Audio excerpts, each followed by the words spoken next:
The diplomatic chamber felt too large and too empty at the same time. Richard Walsh had negotiated treaties in windowless bunkers and presidential palaces, but nothing prepared him for this. 17 species sat around a circular table that seemed to float in midair, their forms ranging from vaguely humanoid to utterly alien. Some breathed atmosphere he couldn't even see. Others existed partially in dimensions his eyes couldn't process. The translation device in his ear converted their speech into words, but it couldn't translate the feeling in the room. They were afraid of him. Dr. Olivia Grant stood beside Richard, her tablet displaying biological data that seemed impossible. She kept checking the numbers, certain there had been a mistake. There hadn't been. The beings around this table were fragile in ways humanity had never considered. Their bones were lighter, their muscles weaker, their healing slower. Most of them lived for centuries, which meant they had centuries to lose. Humans burned bright and fast, and apparently, that made them dangerous. Speaker Nimtar, a being that resembled flowing water held together by force fields, addressed the chamber. Its voice came through the translator as calm and scholarly, but Richard noticed how the other delegates leaned away from the human section of the table. Nimtar explained the rules of galactic civilization with patience that came from 300 years of life. Wars were rare. Battles were ritualistic. Casualties were measured in dozens, not thousands. The galaxy had been at peace for longer than human civilization had existed. Then the questions began. They wanted to know about Earth. Richard tried to explain it simply. Earth had wars because resources were limited. Earth had weapons because predators were real. Earth had produced humanity because survival demanded it. Every answer made the aliens shift uncomfortably in their seats. One delegate, a crystalline being whose name the translator couldn't properly render, asked the question that everyone was thinking. How many wars had humanity fought? Richard looked at Olivia. She looked back at him. They both knew there was no good answer. Thousands, tens of thousands. Humanity had been fighting since before recorded history. They had fought with sticks and stones, then bronze and iron, then guns and missiles, then things that could crack planets. The silence stretched too long. Richard finally said, "Many. Too many. That's why we're here. We want to stop fighting." The delegate from a species called the Anthari spoke next. They were tall and thin, with skin that shifted colors like oil on water. Their representative, whose name translated roughly as Brightness in Dawn, asked to see human combat footage. It was a standard request for new species, meant to assess military capability. Richard nodded to Olivia. She pulled up a video from the Consolidation Wars 50 years ago. It was one of the milder ones. The footage showed human soldiers assaulting a fortified position. The delegates watched in growing horror as humans advanced under fire, took wounds that should have been fatal and kept moving. They watched humans drag their wounded to safety instead of leaving them. They watched humans fight for 3 days straight in conditions that would kill most species in hours. When the footage ended, several delegates had left the chamber. Brightness in Dawn had turned a color that Olivia's tablet identified as deep distress. Nimtar spoke carefully. Humanity would be granted provisional membership in the Galactic Council. There would be observers. There would be restrictions. There would be a probationary period of 10 standard years. Richard accepted the terms. It was better than he'd hoped for. As the meeting ended and delegates filed out, giving the humans a wide berth, Olivia leaned close to Richard.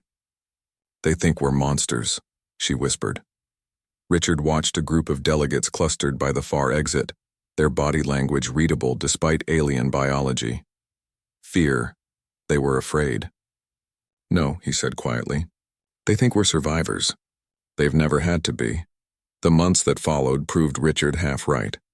Humanity was welcomed into galactic society with the kind of nervous hospitality usually reserved for apex predators at a petting zoo. Human merchants found their goods in high demand, but their presence unsettling. Human scientists made breakthroughs that took other species decades. Human athletes dominated every competition they entered, until separate leagues were created. The galaxy was learning to live with its newest, most dangerous member. Then the sovereignty struck. They were a splinter faction, ideological extremists who believed the council had grown weak. They had been a minor nuisance for decades, conducting raids on remote outposts and making demands no one took seriously. But they saw humanity's arrival as proof of the council's corruption. They attacked a mining colony on the border, expecting the usual ritualistic response. Instead, they encountered human security forces. The battle lasted 4 hours. The Sovereignty arrived with 3 ships and 200 soldiers. They followed standard galactic doctrine. Broadcast demands allow time for surrender, engage in limited combat if necessary. The human security team, 12 people protecting 80 miners, didn't respond to the demands. They didn't have time. They were already moving, already fighting, already winning. By the time Council peacekeepers arrived, the Sovereignty soldiers were in custody, their ships were disabled, and the human team was giving medical aid to the wounded attackers. The footage went viral across every galactic network. Species who had lived in peace for millennia watched humans fight like it was natural, like it was easy. They watched 12 people defeat 200. They watched humans take risks that defied probability. The debate in the council chambers intensified. Some delegates argued for restricting human military activity. Others pointed out that the Sovereignty had been dealt a blow they'd never recover from. A few, the quiet ones who studied history, wondered what would happen if humanity ever decided the council itself was the enemy. Richard received the reports in his quarters on Threshold 7. Olivia sat across from him, scrolling through xenobiological analysis. "They're calling us deathworlders now," she said. "It's spreading. Some species won't share stations with human crews anymore." Richard nodded slowly. He'd expected this. Fear was easier than understanding. "What do the numbers say?" Olivia pulled up her data. "Average human is 20 times more durable than the average council species. We heal 50 times faster. We can function in environments that would kill them in minutes. Our reflexes are—" She paused. "Richard, we're not just different. We're built for war in ways they never had to be." "Then we'll have to show them what we do with that strength," Richard said. "We protect. We build. We endure. That's what humans do." Outside the window, ships from 17 species came and went from the station. Somewhere out there, the Sovereignty was regrouping, planning their next move. And somewhere else, humanity was preparing to show the galaxy what they'd only glimpsed. The regular security forces, the merchant marines, the peacekeepers, they were just the beginning. The galaxy thought humanity was terrifying. They had no idea what was coming. David Lee never imagined hauling fertilizer across the galaxy would make him famous. The cargo ship Fortune's End was designed for boring work, moving goods between agricultural worlds and industrial centers. David had been doing this run for 3 years, ever since he left the Merchant Marine. The crew was small, just 8 people, and the weapons were minimal. Standard galactic law allowed for defensive systems only. Nobody attacked cargo ships anyway. It wasn't profitable and it wasn't honorable. That was before the Sovereignty decided human ships were legitimate targets. The attack came during a routine transit through the outer band. 5 Sovereignty interceptors appeared on sensors, their weapons charging. David's communications officer, a young woman named Lisa who was better with computers than people, received their demand. Surrender the ship, abandon it to vacuum, and accept death with honor. It was standard Sovereignty procedure. They believed in clean warfare. No prisoners, no witnesses, no complications. David looked at his crew. They looked back at him. Nobody said anything. They didn't need to. Fortune's End wasn't a warship, but it had been built by humans. That meant redundant systems, reinforced hulls, and engines that could handle abuse that would tear apart alien vessels. David pushed the throttle to maximum and dove toward a nearby asteroid field. The Sovereignty ships followed, expecting the human ship to surrender once cornered. They had never fought prey that didn't understand the concept of surrender. David threaded the Fortune's End between asteroids at speeds that made his crew grip their stations. The Sovereignty ships tried to follow. 2 of them collided with rocks they couldn't avoid in time. The remaining 3 pressed the attack. Their weapons were more advanced, their targeting superior. They scored hits that tore through the cargo holds and breached the hull in places. Lisa kept the systems running through damage that should have disabled them. David kept flying patterns that made no sense by galactic standards. He used the asteroids as weapons, leading the Sovereignty ships into collisions. He used the Fortune's End itself as a battering ram when one interceptor got too close, smashing into it with enough force to crack both hulls. When Council patrol ships finally arrived, they found the Fortune's End drifting with minimal power. Hull breached in 7 places, life support failing. They found David and his crew alive, injured but alive. They found all 5 Sovereignty interceptors destroyed or disabled. The patrol commander, A being from a species that had never experienced war firsthand, asked David how he survived. David, bleeding from a head wound and suffering from exposure to vacuum, gave an answer that got recorded and spread across the galaxy. "We don't know how to quit," he said. The footage of the battle, recovered from the Fortune's End's black box, became the most viewed piece of media in galactic history. Military analysts from every species studied it. They saw David's tactics, the way he turned disadvantages into weapons. They saw the human crew continue fighting through injuries that would have incapacitated any other species. They saw something that violated every principle of galactic warfare. Humans didn't fight to win honor. They fought to survive, and they were very, very good at it. Commander Rachel Odom watched the footage for the 100th time in her office on Earth. She was Naval Intelligence, responsible for analyzing alien threats and capabilities. The sovereignty had just moved from minor nuisance to active threat. Their attacks on human vessels were increasing. They seemed obsessed with proving that humans could be beaten, that they weren't as dangerous as the rumors suggested. Rachel knew what was coming. She'd seen this pattern before in human history. An enemy tests you, probes your defenses, looks for weakness. Then they commit to a real fight. She compiled her report and sent it up the chain of command. The sovereignty would escalate. They had to. Their entire ideology was built on strength and honor. They'd declared humans their enemy, and now they had to prove they could win. The question wasn't if they would attack a major human holding. The question was when and where. Rachel highlighted 3 likely targets in her report. New Perth was at the top of the list. Agricultural world, large civilian population, minimal military presence. It was the kind of target the sovereignty preferred. Soft, symbolic, winnable. While Rachel prepared her warnings, the sovereignty was already moving. High Enforcer Talrus commanded their battle fleet from his flagship, a vessel built for overwhelming force against minimal resistance. He had studied the human footage obsessively. He had analyzed their tactics, their psychology, their weaknesses. The humans were aggressive, yes. They were durable, yes. But they were also reckless. They took injuries that could have been avoided. They fought when they should have retreated. That recklessness could be exploited. Talrus believed he understood humans now. He believed he could beat them. The galaxy watched and waited. Betting pools formed on various stations. Some species wagered the humans would back down when faced with a real military force. Others bet on human victory but expected massive casualties. A few, the ones who had studied Earth history, didn't bet at all. They knew how this would end. They just didn't know how bad it would be. On New Perth, life continued normally. Farmers tended their fields. Engineers maintained the terraforming equipment. Children went to school. The colony had been established for 20 years and it was thriving. Governor Lisa Park received the intelligence warnings from Earth, but what could she do? New Perth had a security force of 40 people. They had weapons suitable for dealing with wildlife and the occasional dispute. They weren't an army. Lisa put the colony on alert and requested military support from Earth. The response came back within hours. Help was on the way. Hold out as long as possible. The Sovereignty fleet arrived in New Perth's system 3 days later. 15 ships, 3,000 soldiers, enough firepower to level the colony from orbit. Talrus broadcast his demands on every frequency. Surrender immediately. Evacuate the planet. Accept death with honor or face total annihilation. The colonists had 6 hours to decide. Lisa called an emergency meeting with the colony leadership. Engineers, farmers, teachers, doctors. Normal people who had never expected to fight a war. They discussed options. Some wanted to surrender.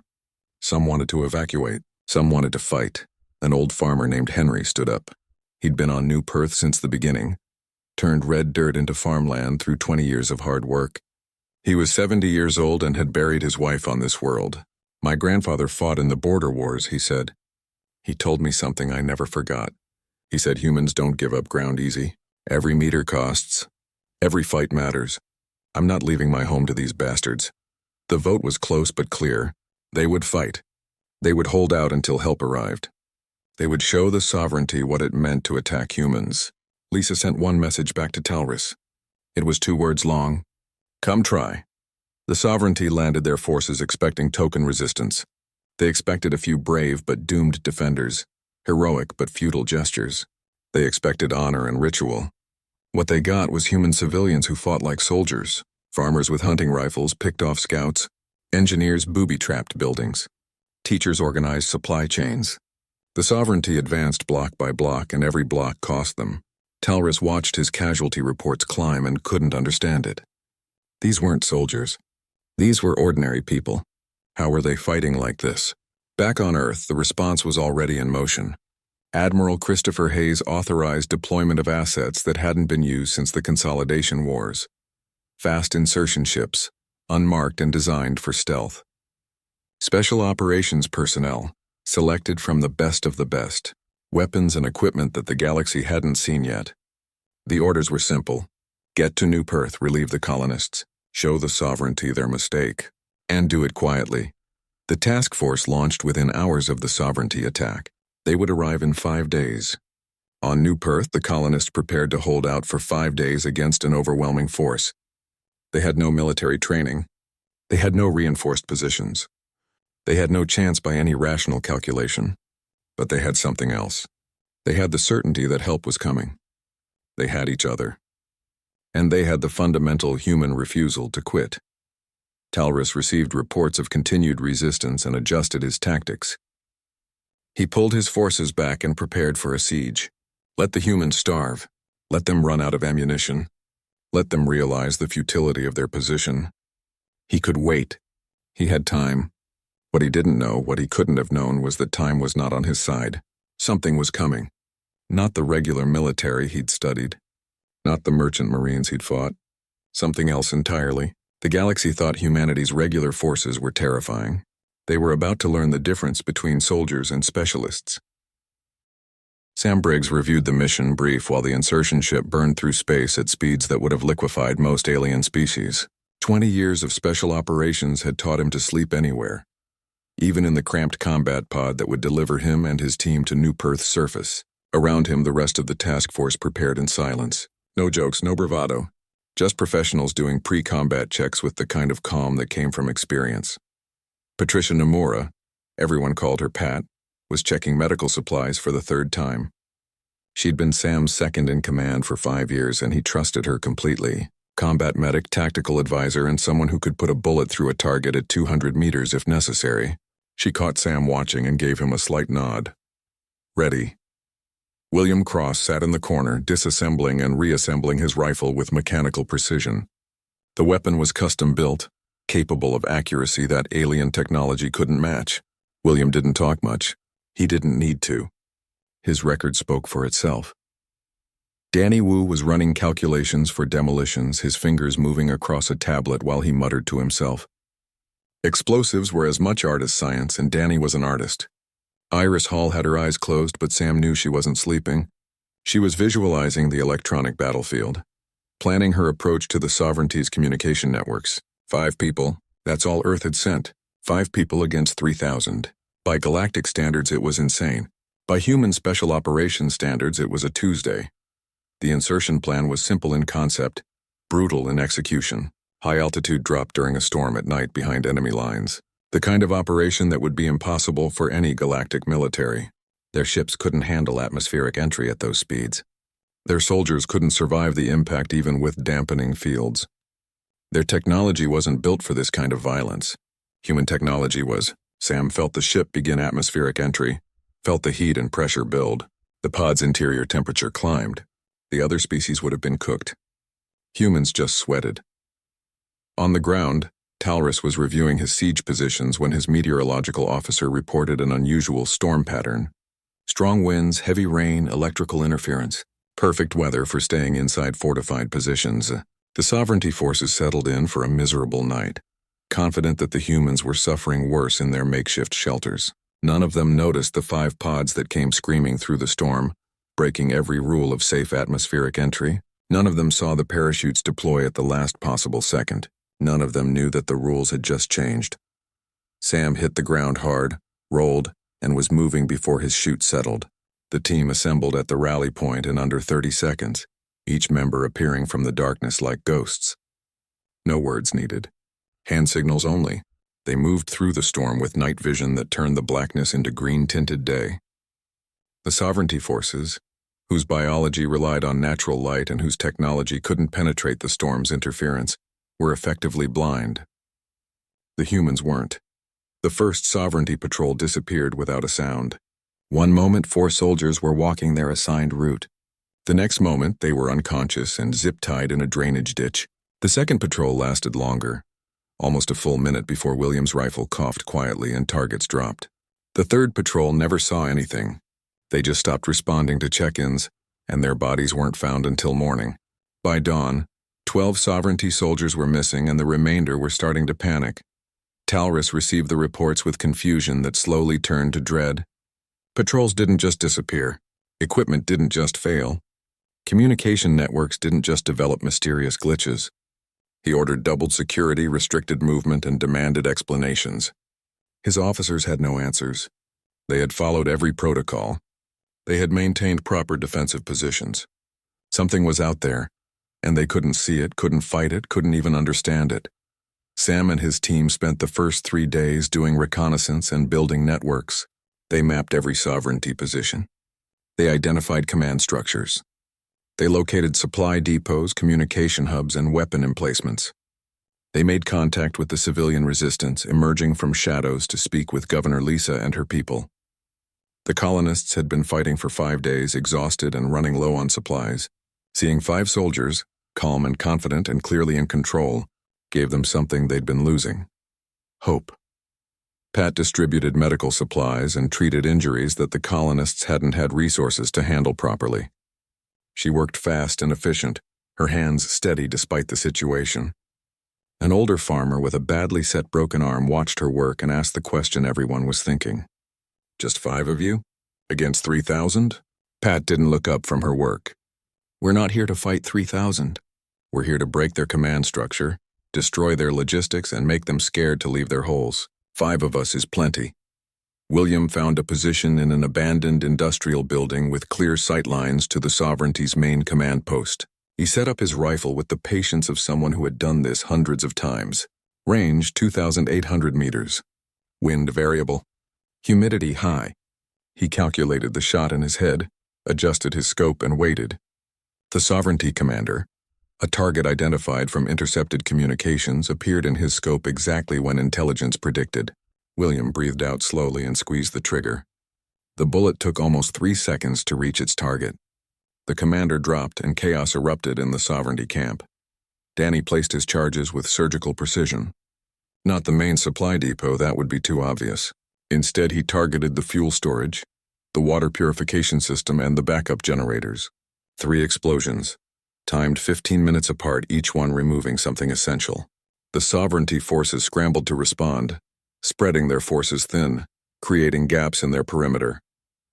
Gaps that Sam's team exploited. They struck and vanished, hit and moved, always staying ahead of any response. Iris wormed her way into the Sovereignty's tactical network, a feat that should have been impossible. Their encryption was military grade. Their systems were isolated. But human cyber warfare had evolved through centuries of arms races. She didn't break their security so much as convince it she belonged there. False orders went out. Units were redirected to investigate ghost sightings. Supply convoys were rerouted to empty locations. The Sovereignty's coordination fell apart, and they couldn't figure out why. By the end of the first week, Talrus had lost nearly 400 soldiers without seeing the enemy that was killing them. Desertions were increasing. His officers were on the edge of mutiny. His supply situation was critical, and every night his soldiers heard things in the darkness. Footsteps that vanished when investigated, movements in shadows that disappeared when lights were turned on. They started calling the humans ghosts, demons, shadows. Ancient superstitions resurfacing in military personnel who should have known better. The Council observers, monitoring from orbit, were sending reports that read like horror stories. They described tactics that violated every convention of galactic warfare: attacking at night, using camouflage, striking without warning, employing psychological warfare. The human operators were doing things that galactic civilization had evolved beyond, and they were devastatingly effective. One observer, a being whose species had maintained peace for 600 years, wrote in their report that humanity had found a way to weaponize fear itself. Sam gathered his team for a mission update in a hidden basement beneath a collapsed building. They had been operating for 9 days straight with minimal sleep, but none of them showed it. Pat reported medical contacts with civilians were building trust and intelligence networks. William reported 17 confirmed eliminations of high-value targets. Danny reported critical infrastructure destroyed or compromised. Iris reported complete penetration of enemy communications. Sam nodded. Time for Phase 2. They're scared and scattered. Now we make them run. Talrus made his decision on day 10, retreat. He would frame it as a strategic withdrawal, a redeployment to more favorable terrain. But the truth was simpler. He was beaten. 5 enemies he had never seen had destroyed an army. He gave the orders to prepare for evacuation, to gather his forces for a controlled departure. Then he made his fatal mistake. He decided that leaving without something to show for the campaign would be unacceptable. He ordered his soldiers to round up civilians, hostages, leverage, something to salvage from this disaster. The message reached Sam through Iris's intercepts. The Sovereignty was taking prisoners. 140 colonists, including Governor Lisa, were being held in the Central Command compound. Talrus was broadcasting demands: safe passage off-world or he would execute the hostages. It was standard hostage doctrine by galactic standards. Everyone would negotiate. Everyone would find a diplomatic solution. Everyone would accept that some things were more important than pride. Sam looked at his team. Pat was already checking her breaching charges. William was calculating entry points. Danny was marking structural weaknesses. Iris was mapping the compound's electronic defenses. Nobody asked if they were going in. The only question was how. Sam pulled up the compound schematics on his tablet. Okay, he said quietly. Let's go get our people. The Sovereignty had no idea what was about to happen. They thought they had leverage. They thought they understood the situation. They were wrong on both counts. Humanity had a policy that every species in the galaxy was about to learn. A policy written in blood over centuries of conflict. A policy that defined what it meant to be human in the worst situations. No one left behind, not ever. Not for any reason. The Special Operations Task Force was about to make that policy very, very clear. Night fell on New Perth like a predator settling over prey. The Sovereignty soldiers huddled in their fortified positions, weapons ready, eyes scanning darkness that seemed to grow deeper with each passing hour. They had learned to fear the night. Learned that when the sun went down, their enemies became something else, something that couldn't be fought with superior numbers or advanced technology. They had started calling them the Silent Ones, because no one who saw them got to make a sound. Private Helson stood guard on the eastern perimeter, his thermal scanner sweeping methodically across empty ground. His partner, a veteran named Colmus, kept his weapon trained on the darkness beyond their lights. Both of them knew someone was out there. Everyone knew. The question wasn't if the humans would strike.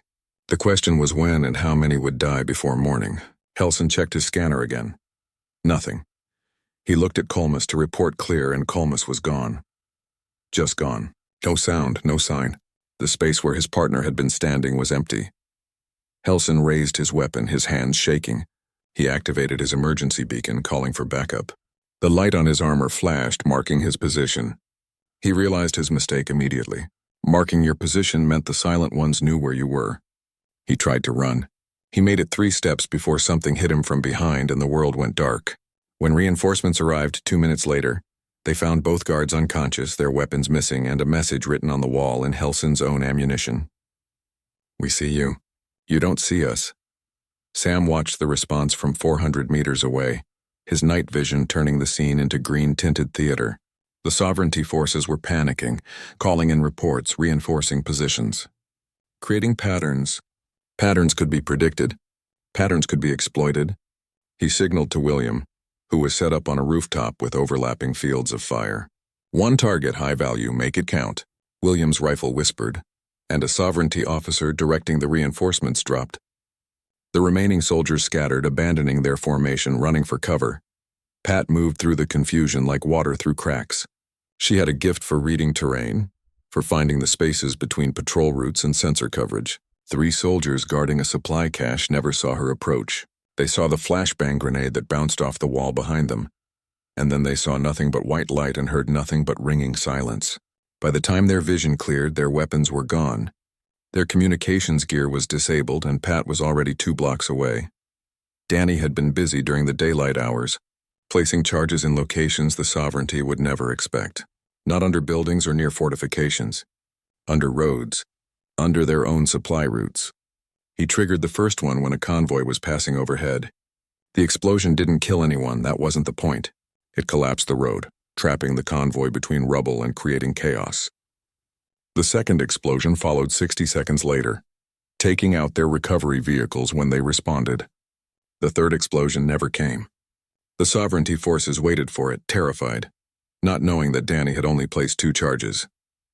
Fear of what might happen was sometimes more effective than what actually did.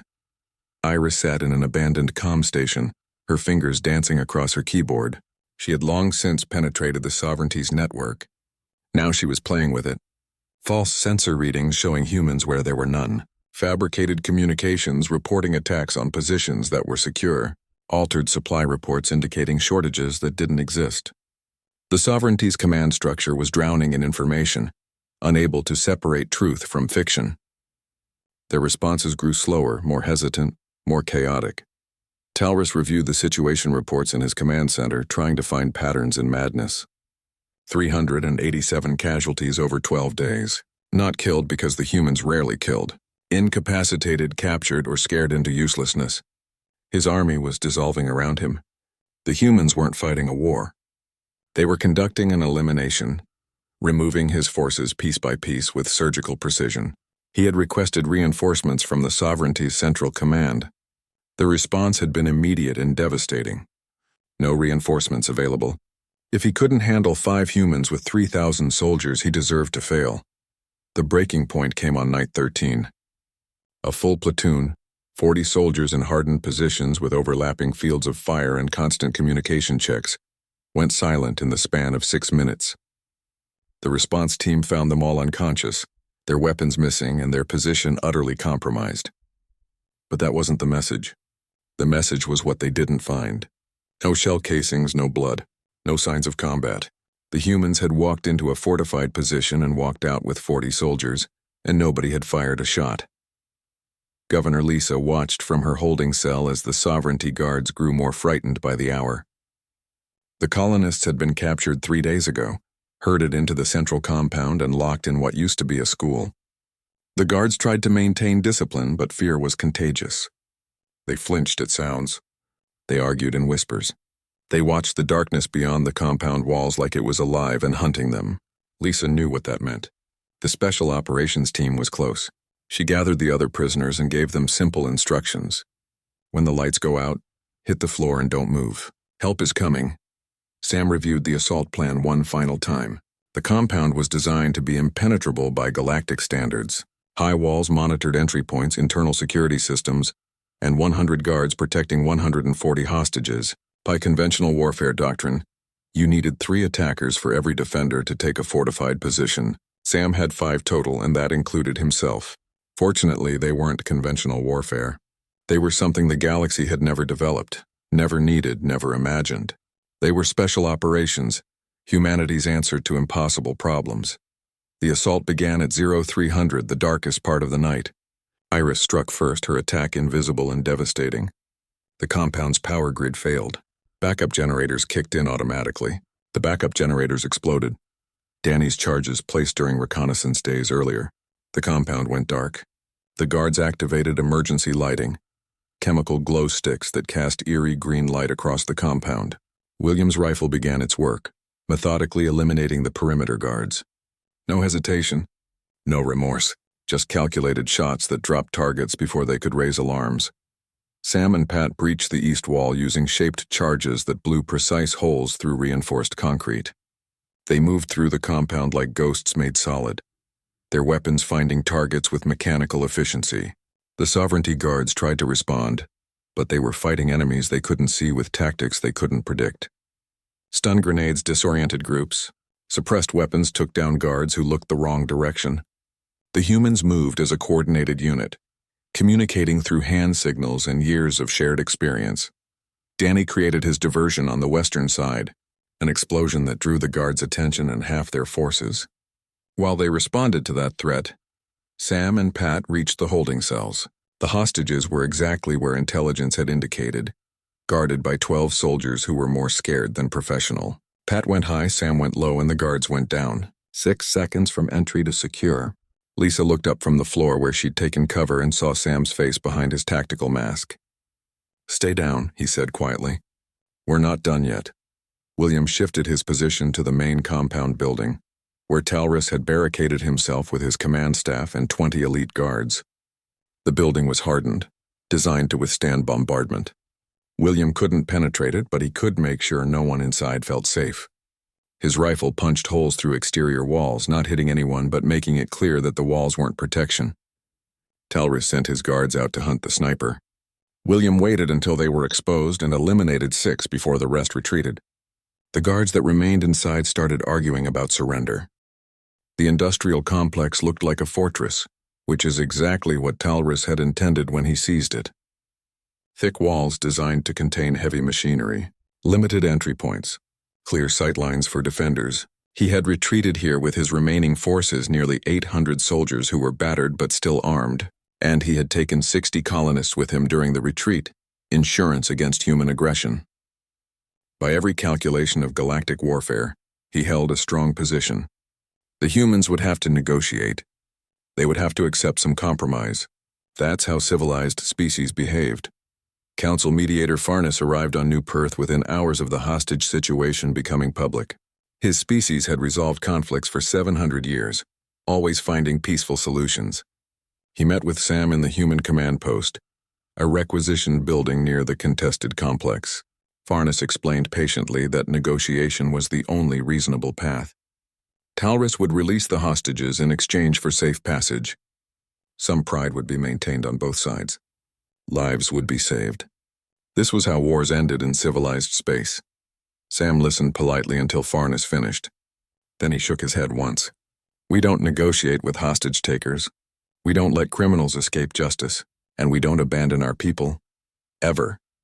Farnes tried to explain the reality of the situation. An assault on a fortified position with hostages inside was suicide. The civilians would die.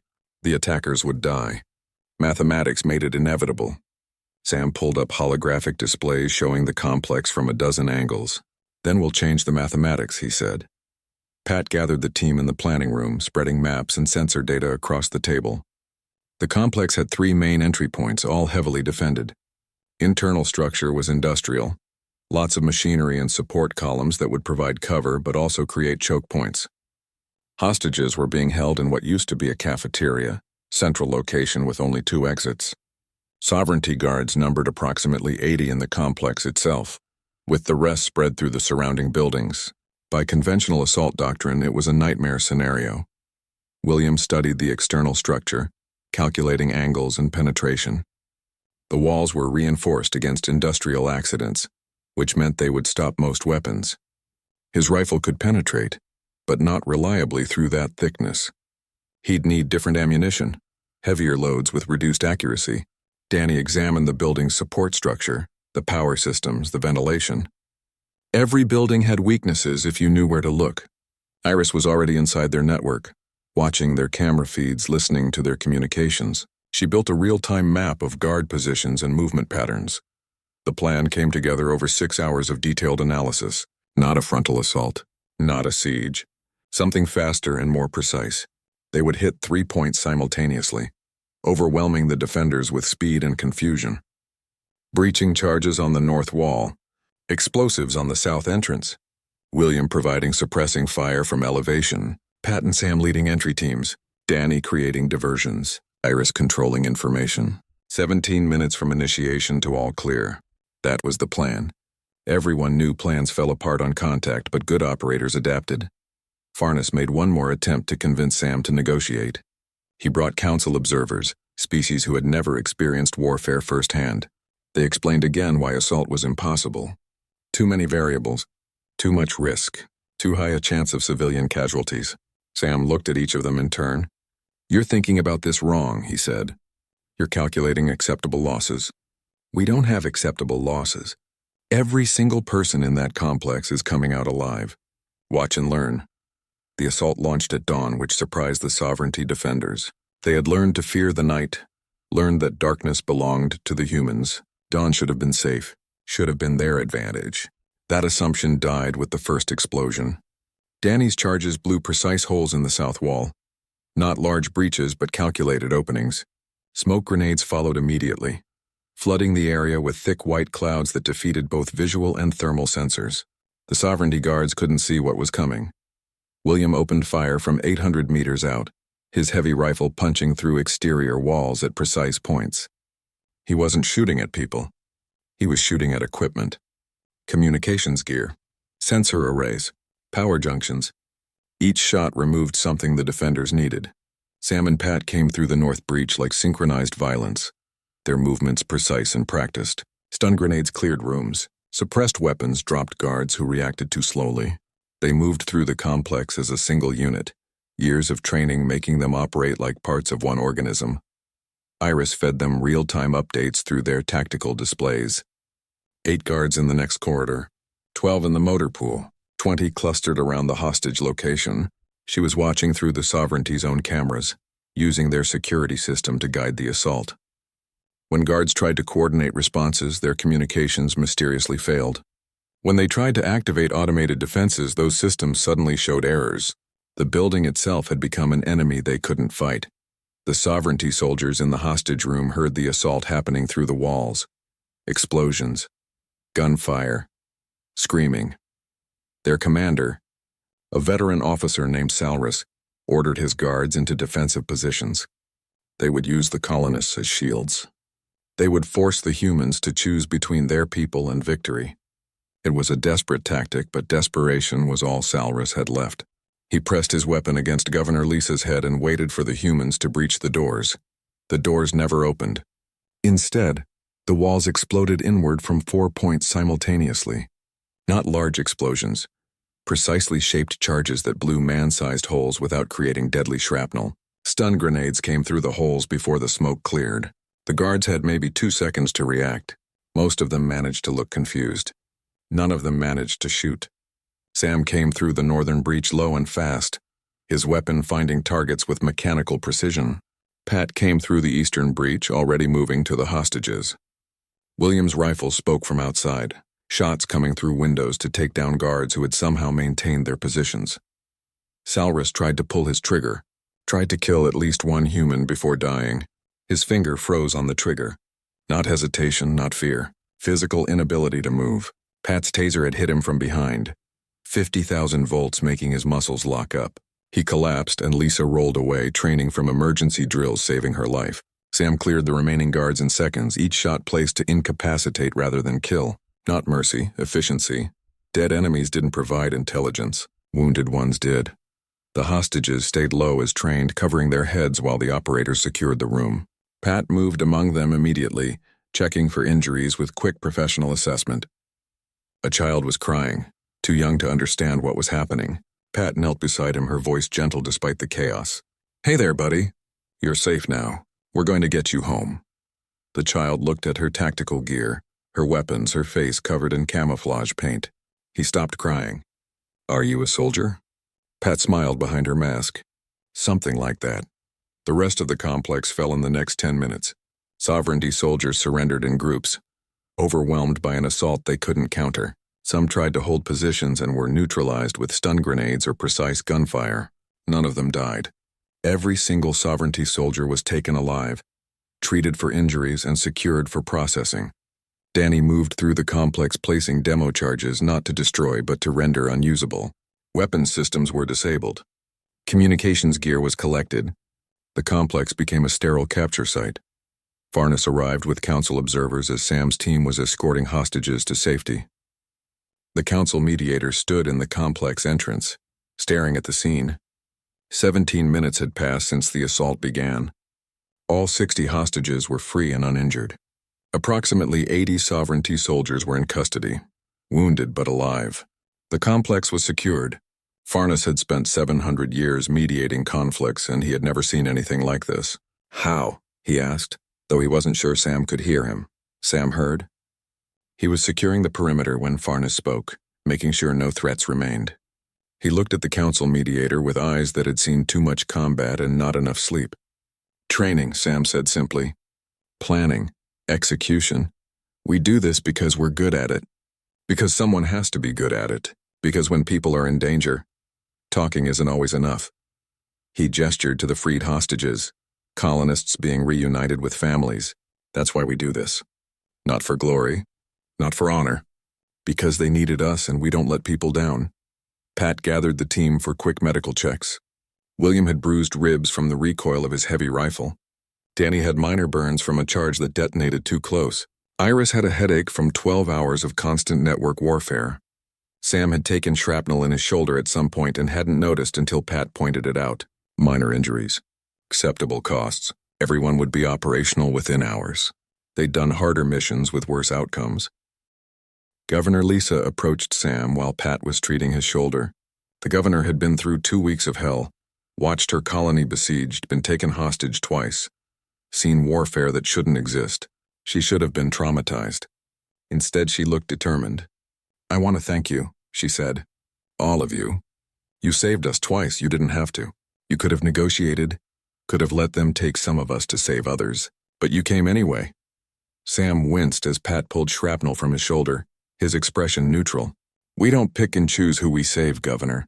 We don't do cost-benefit analysis on human lives. You're one of us. Every single person on this colony is one of us. That means something. That means we come when called, we fight when needed, and we don't stop until everyone's safe." He paused, considering his words. "That's not special operations doctrine. That's human doctrine. We've been doing it since before we reached the stars. We'll keep doing it as long as humans exist." The council observers recorded everything, transmitted it across the galaxy. Multiple species watched the footage of the assault. Analysts and military experts trying to understand what they had witnessed. The precision, the coordination, the refusal to accept casualties on either side. The sheer audacity of the plan. One council military advisor, a being whose species had evolved past conflict millennia ago, wrote a report that summarized galactic sentiment. "We have been calling humans terrifying since first contact. We have been afraid of their capacity for violence, but we misunderstood what we were seeing. Humans aren't violent. They're protective. They fight not because they enjoy war, but because they refuse to accept loss. Every tactic we found disturbing, every method we called excessive serves one purpose: bringing their people home. All of them. Every single one. That's not frightening. That's something we've lost. That's something we need." Taurus sat in custody, watching human soldiers treat his wounded with the same care they showed their own. A medic, not Pat but someone similar, bandaged his broken arm with gentle efficiency. Taurus had studied humans for months, had analyzed their tactics, had believed he understood them. He understood nothing. "Why didn't you kill us?" he asked the medic. "We took your people hostage. We would have killed them." The medic finished the bandage and checked Taurus's pupils for concussion.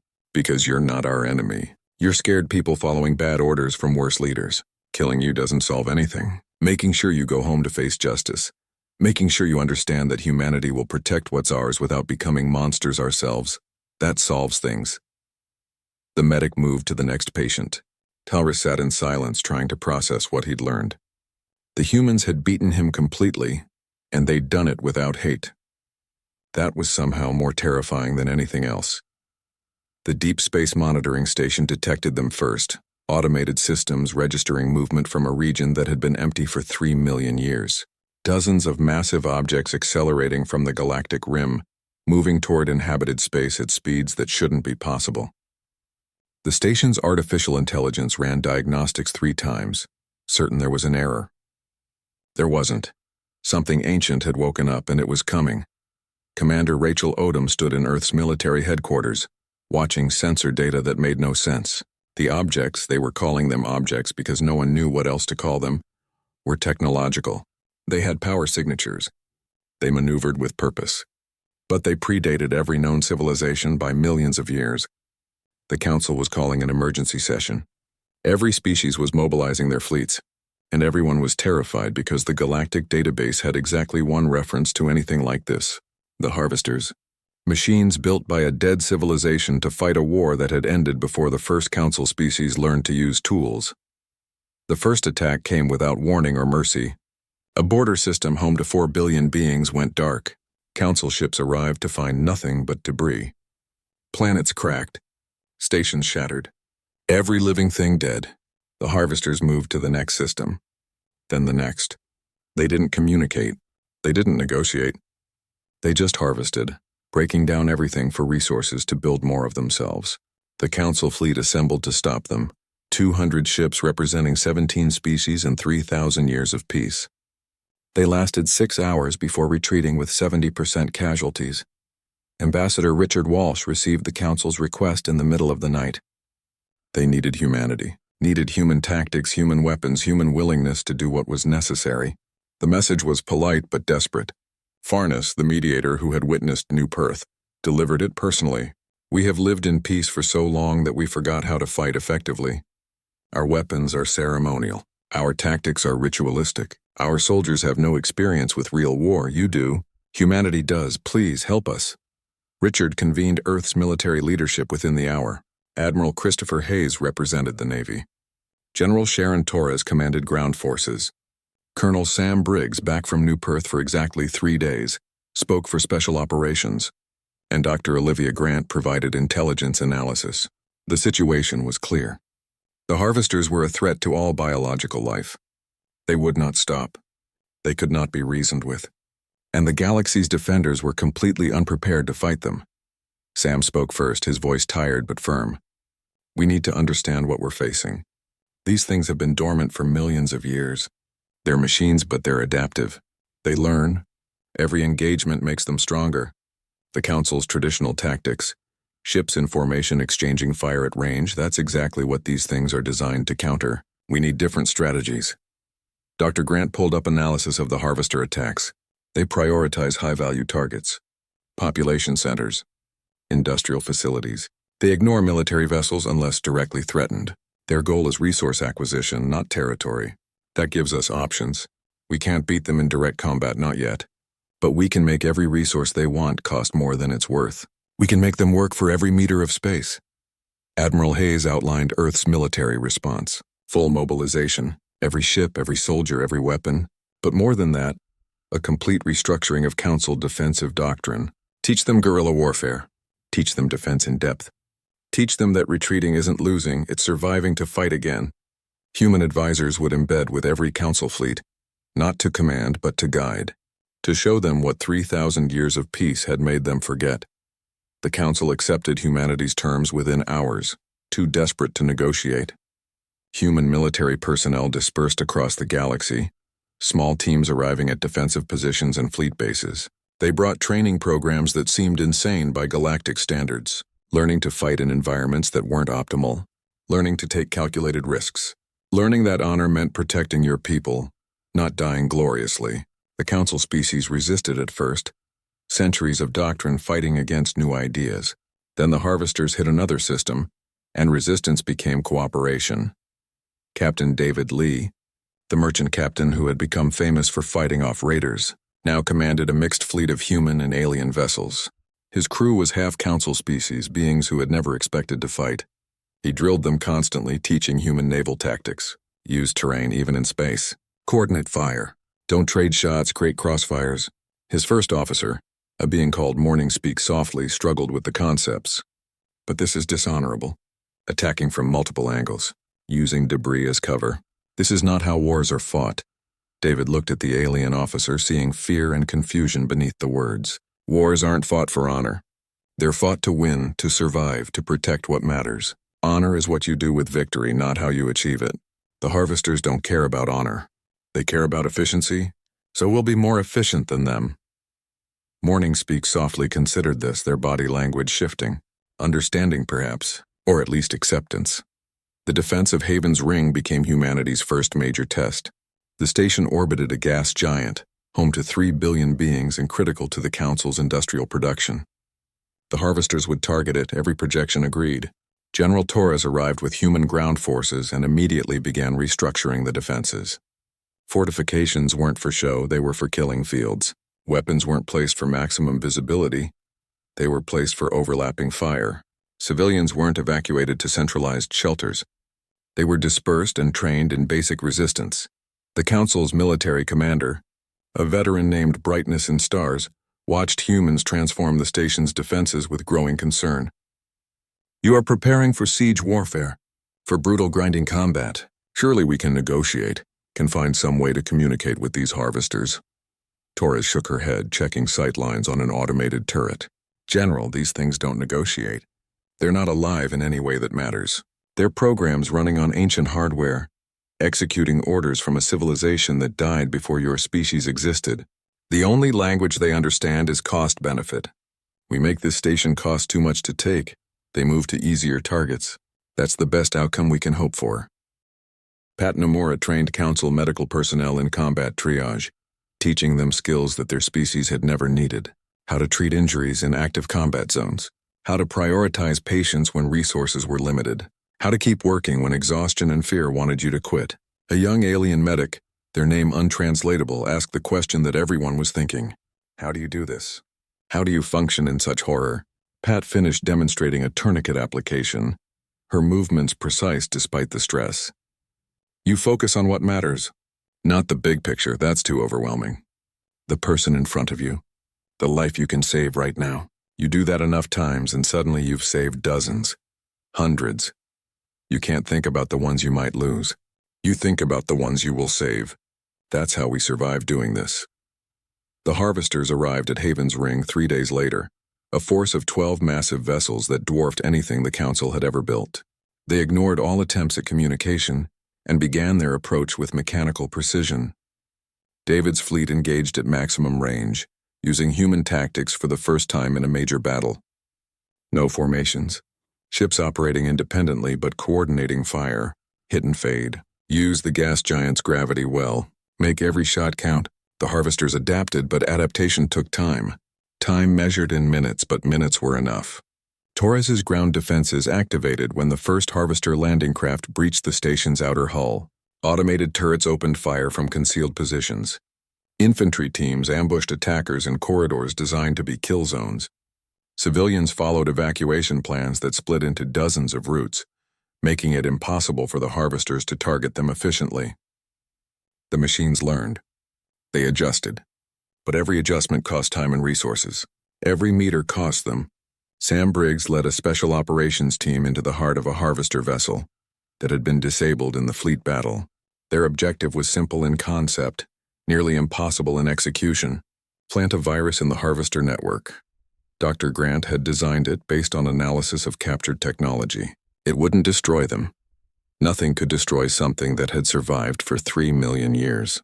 But it might confuse them, slow them, make them vulnerable. The team moved through corridors that hurt to look at, geometry that wasn't quite right, technology that seemed to phase between dimensions. William spotted the harvester's defensive drones before they spotted him, his reflexes beating machine precision by microseconds. His shots disabled 3 before they could activate.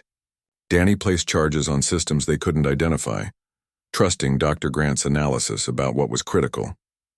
Iris connected to the harvester network, her hands shaking as she uploaded the virus. The network fought back, security systems 3 million years advanced trying to isolate her. She held on for 30 seconds, 40, 50. The upload completed. The team extracted with seconds to spare as the harvester vessel began to exhibit errors. The battle for Haven's Ring lasted 18 hours, longer than any engagement in recorded Council history. The harvesters eventually withdrew, their cost-benefit calculations determining that easier targets existed. They had destroyed a third of the station. They had killed 20,000 beings. By galactic standards, it was a catastrophe. By human standards, it was victory. 3 billion people lived who would have died. The station remained functional. The defenders survived to fight again. The Council's perception of humanity shifted in the aftermath of Haven's Ring. They had been afraid of human violence. They had been disturbed by human tactics, but they had also been saved by human willingness to do what was necessary. More importantly, they had learned. Council species began training in earnest, incorporating human doctrine into their own strategies. They learned that peace was maintained by the capacity to fight, not the refusal to acknowledge conflict existed. The war against the harvesters continued for 2 years, dozens of engagements across the galaxy. Humanity led. The Council followed. Slowly, gradually, the tide turned. The harvesters adapted, but biological life adapted faster. The machines optimized for efficiency. Biological life fought for survival. and survival was a powerful motivator. The final confrontation came when Sam's team, now expanded to include alien operators who had learned human methods, infiltrated the Harvester Command Nexus. Dr. Grant's virus, improved through 2 years of development, shut down their coordination. Without coordination, they were just ships, dangerous but not unstoppable. The Harvesters retreated to the Galactic Rim, dormant once again. Whether they would wake in another 1,000,000 years, no one knew. The galaxy had survived, but it had changed. The Council species had learned what humanity already knew. Peace requires strength. Protection requires sacrifice. And sometimes doing the right thing means doing terrible things for good reasons. Richard Walsh stood in the Council chambers, 3 years after humanity's first arrival. The chamber felt different now. Less fear, more respect. Speaker Nimtar addressed the assembly, their flowing form pulsing with colors Richard had learned to read as emotions. Humanity's provisional membership is complete. We propose full membership, with honors and recognition for their service to all civilized life. The vote was unanimous. 17 species who had once feared humanity now welcomed them completely. But Nimtar wasn't finished. We also propose a new council doctrine. Human military advisors will be stationed across council space permanently, not as conquerors, not as overlords, as teachers, as protectors, as partners. We have learned that peace is not the absence of conflict. Peace is the presence of people willing to fight for it. Sam attended the ceremony in dress uniform, uncomfortable with the attention. Medals and honors didn't mean much to him. The mission meant everything. Pat stood beside him, along with William, Danny, and Iris. The team that had started this, that had shown the galaxy what humanity could do when pushed. A young alien soldier, someone they had trained during the war, approached them nervously. "Sir, I wanted to thank you. You taught me what it means to be a soldier. Not just following orders, protecting people, all people, even enemies who can be saved." Sam nodded, seeing in this young alien the same dedication he'd seen in human soldiers throughout his career. "You learned the most important lesson then. Warriors aren't defined by how much they can destroy. They're defined by what they protect, by who they bring home, by the fact that they only fight when they have to. Remember that and you'll be fine." The celebration continued, species mingling who had barely spoken before the war. David Lee shared stories with Morning Speak Softly, their friendship built through combat. Torres discussed defensive strategies with Brightness and Stars, former skeptics now collaborators. Dr. Grant compared notes with alien scientists, relationships built on mutual respect and shared survival. The galaxy had changed. Humanity had changed it, but humanity had also changed, learned that their nature wasn't something to fear. It was something to use carefully, to deploy with precision, to offer to those who needed it. Richard found himself standing with Olivia, looking out at the assembled species. "We're not monsters after all," she said softly. "We're just survivors from a harsh world who learned how to fight. And now we're teaching others how to survive." Richard smiled, watching humans and aliens interact with easy camaraderie born from shared struggle. We showed them what we are. Not terrifying, not monstrous. Just humans. We fight hard because we love hard. We protect fiercely because we care deeply. We never give up because giving up means losing someone. And we don't lose people if we can help it. That's not frightening. That's who we are. Across the galaxy, human military personnel continued their work. Training, advising, protecting. They were no longer invaders to be feared. They were partners to be valued.